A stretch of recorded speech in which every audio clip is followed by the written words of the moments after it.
BSc part 2 के physics paper first ऊष्मागतिकी एवं सांख्यिकी भौतिकी की ऑनलाइन क्लास में आप सभी छात्र छात्राओं का हार्दिक स्वागत है।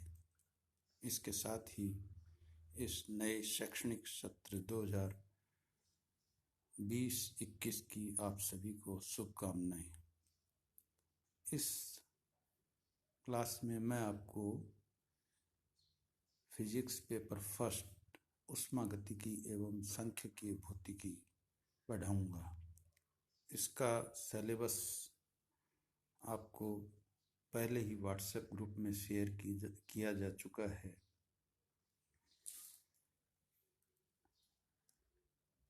इस को शुरू करने से पहले मैं आपको ऊष्मागतिकी एवं सांख्यिकी भौतिकी के बारे में संक्षिप्त परिचय देना चाहूँगा। ऊष्मागतिकी विज्ञान की वह शाखा है जिसकी सहायता से निकायों के मध्य ऊष्मा के आदान प्रदान तथा ऊष्मा के यांत्रिक कार्य में परिवर्तन अथवा इसके विपरीत यांत्रिक कार्य के ऊष्मा में परिवर्तन तथा ऊष्मीय ऊर्जा के अन्य रूपों यथा यांत्रिकी, वैद्युत, रासायनिक, चुंबकीय ऊर्जा के साथ संबंध का अध्ययन किया जाता है।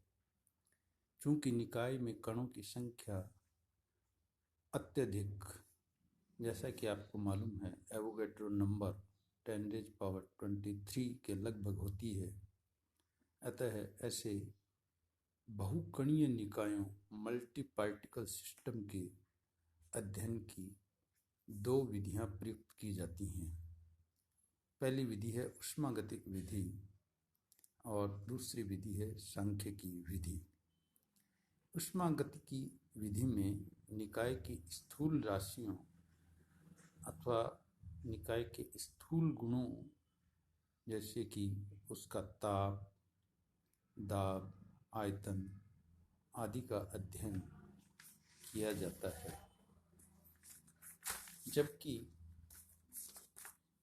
सांख्यिकी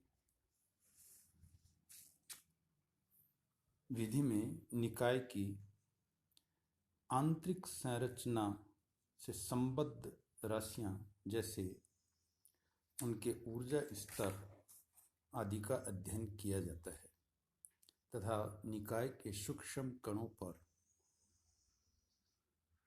लागू नियमों की सहायता से निकाय की स्थूल राशियों अथवा स्थूल गुणों के मध्य लगने वाले नियमों को स्थापित करना होता है। किसी भी ऊष्मागतिकी निकाय में कणों की अत्यधिक संख्या के कारण प्रत्येक कण के व्यवहार व गुणधर्म आदि का जानना कठिन ही नहीं अपितु असंभव होता है। इसलिए कणों का किसी गुण धर्म विशेष के लिए एक औसत मान ज्ञात किया जाता है एवं इस प्रकार सही मायने में ऊष्मागतिकी का एक सांख्यिकीय स्वरूप होता है। दोनों विधियों की अपनी अपनी विशेषताएं तथा कमियां यानी मेरिट्स और डिमेरिट्स भी हैं। जहां ऊष्मागतिकी विधि बहुत सरल है, केवल कुछ गणितीय सूत्रों से अनेक प्रश्नों को हल किया जा सकता है एवं कहीं पर भी यह जानने की आवश्यकता नहीं होती है कि निकाय की आंतरिक संरचना अर्थात किसी अणु विशेष के ऊर्जा स्तर कैसे हैं, यह जानने की हमें आवश्यकता नहीं होती। वहीं इस विधि की सबसे बड़ी कमी यह है कि निकाय के अंदर होने वाले परिवर्तनों के विषय में कुछ भी पता नहीं चलता। इसके विपरीत सांख्यिकी विधि द्वारा किसी प्रश्न का हल प्रारंभ से ही अणुओं व परमाणुओं से संबंधित अभिधारणाओं कंसेप्ट्स पर आधारित होने के कारण निकाय की क्रियाविधि को आसानी से समझा जा सकता है, जो कि ऊष्मागतिकी विधि से संभव नहीं है। सांख्य की विधि से कुछ ऐसी घटनाओं जैसे ठोस पदार्थों की विशिष्ट ऊष्मा आदि की भी सफलतापूर्वक व्याख्या की जा सकती है, जिन्हें ऊष्मागतिकी विधि के आधार पर नहीं समझाया जा सकता है।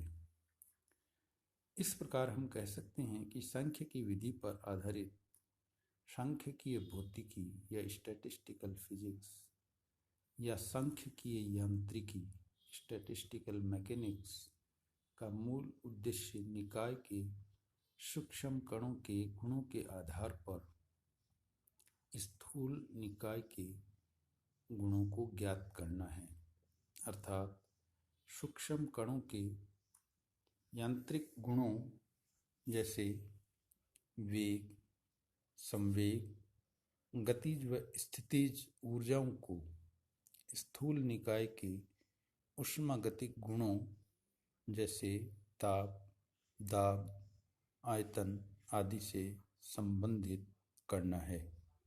अतः सांख्यिकीय यांत्रिकी, चिरसम्मत यांत्रिकी यानी क्लासिकल मैकेनिक्स तथा ऊष्मागतिकी दोनों को जोड़ती है, जिसके कारण इसे सांख्यिकीय ऊष्मागतिकी स्टैटिस्टिकल थर्मोडायनेमिक्स भी कहा जाता है, जिसके द्वारा ऐसे सभी निकायों का अध्ययन किया जाता है जो बहुत बड़ी संख्या में सूक्ष्म कणों जैसे गैस, द्रव, ठोस, प्लाज्मा, विकिरण आदि से मिलकर बने होते हैं।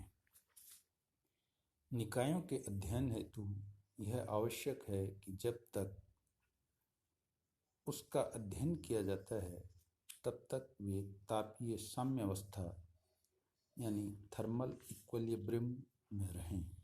इसके लिए निकाय या तो तापीय रूप से विलगित हों या अन्य कोई अभिक्रिया हो तो प्रक्रम या प्रोसेस स्थैतिक काल यानी क्वासी स्टैटिक होना चाहिए।